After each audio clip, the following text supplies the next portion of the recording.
വയനാട് മേപ്പാടി എസ്റ്റേറ്റിലെ കമ്പിവേലിയിൽ പുലി കുടുങ്ങി. മേപ്പാടി നെടുമ്പാല 3-ാം നമ്പർ എസ്റ്റേറ്റിലെ കമ്പിവേലിയിലാണ് പുലി കുടുങ്ങിയത്. വനം വകുപ്പ് ഉദ്യോഗസ്ഥർ സ്ഥലത്തെത്തി പുലിയെ രക്ഷപ്പെടുത്താൻ ശ്രമം തുടങ്ങി.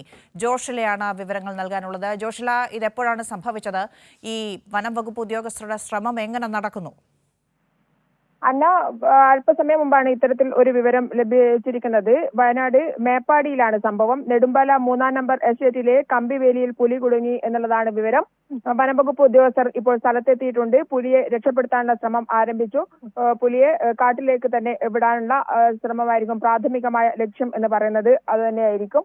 എന്തായാലും വനംവകുപ്പ് ഉദ്യോഗസ്ഥർ സ്ഥലത്തെത്തി പുലിയെ രക്ഷപ്പെടുത്താനുള്ള ശ്രമം ആരംഭിച്ചു എന്നുള്ളതാണ് ഇപ്പോൾ കൈമാറാനുള്ള വിവരങ്ങൾ. അന്ന, ഏതു പ്രദേശത്താണ്? ഇതിന് മുൻപ് ഇവിടെ ഇത്തരം വന്യജീവി ആക്രമണമോ അല്ലെങ്കിൽ വന്യജീവികളുടെ സാന്നിധ്യമോ സ്ഥിരമുള്ള പ്രദേശമാണോ? അന്ന, മേപ്പാടിയിലാണ്. മേപ്പാടി നെടുമ്പാല 3-ാം നമ്പർ എസ്റ്റേറ്റിലാണ് ഇത്തരത്തിൽ പുലി കുടുങ്ങിയിരിക്കുന്നത്. നേരത്തെ തന്നെ ഈ പ്രദേശങ്ങളിൽ മേപ്പാടി ഭാഗങ്ങളിൽ കടുവയും പുലിയും ഉറക്കെ ഇറങ്ങുന്ന സ്ഥലമാണ്. അതുകൊണ്ട് തന്നെ വനം വകുപ്പ് ഉദ്യോഗസ്ഥർ സ്ഥലത്തെത്തിയിട്ടുണ്ട്. ഇത്തരത്തിലൊരു കണ്ടെത്തിയ സ്ഥിതിക്ക് ഇതിനെ പിടികൂടി രക്ഷപ്പെടുത്താനുള്ള ശ്രമം ആരംഭിച്ചിരിക്കുകയാണ്.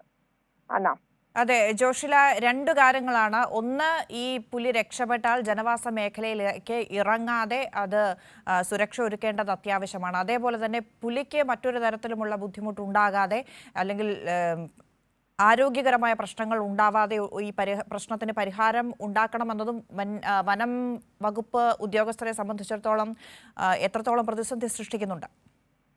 തീർച്ചയായും അന്ന സൂചിപ്പിച്ചതുപോലെ തന്നെ രണ്ട് പ്രതിസന്ധികളെ വനം വകുപ്പ് ഉദ്യോഗസ്ഥർ ഇപ്പോൾ അഭിമുഖീകരിച്ചുകൊണ്ടിരിക്കുകയാണ്. ഒന്ന്, വന്യജീവികളെ ഉപദ്രവിക്കാൻ പാടില്ല, അല്ലെങ്കിൽ അവയ്ക്ക് പരിക്കേറ്റാൽ വലിയ പ്രശ്നങ്ങളായിരിക്കും ഉണ്ടാവുക. അത് നിയമപ്രശ്നങ്ങളിലേക്ക് തന്നെ വഴിതെളിക്കും. അതുപോലെ തന്നെ എന്നാൽ ജനവാസ മേഖലയിലേക്ക് ഇറങ്ങുമ്പോൾ ജനങ്ങളുടെ സുരക്ഷ അത് ഏറ്റവും പ്രധാനമാണ്.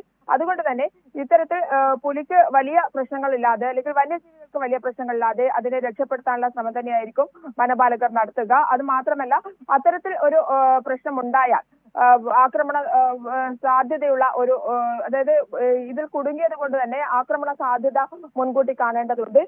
വനം വകുപ്പ് ഉദ്യോഗസ്ഥരെ സംബന്ധിച്ചിടത്തോളം അതും വലിയ പ്രതിസന്ധിയാണ്. അപകടമില്ലാതെ രക്ഷപ്പെടേണ്ടതുണ്ട്. പുലിക്കും വലിയ പ്രശ്നങ്ങളില്ലാതെ രക്ഷപ്പെടുത്തേണ്ടതുണ്ട്. അങ്ങനെ രക്ഷപ്പെടുത്തുന്ന സന്ദർഭങ്ങളിൽ എന്തെങ്കിലും മുറിവ് പറ്റുകയോ ചെയ്താൽ അതിനെ ശുശ്രൂഷിക്കേണ്ട ബാധ്യത കൂടിയുണ്ട്. അത്തരത്തിൽ എല്ലാം മുന്നിൽ കണ്ടുകൊണ്ട് മാത്രമായിരിക്കും രക്ഷാപ്രവർത്തനം നടത്തുക എന്നുള്ളതാണ് അന്ന ഇപ്പോൾ പങ്കുവെക്കാനുള്ളത്. ജോഷില, ഈ പുലി കുടുങ്ങിയിരിക്കുന്ന സ്ഥലം ജനവാസ മേഖലയാണോ?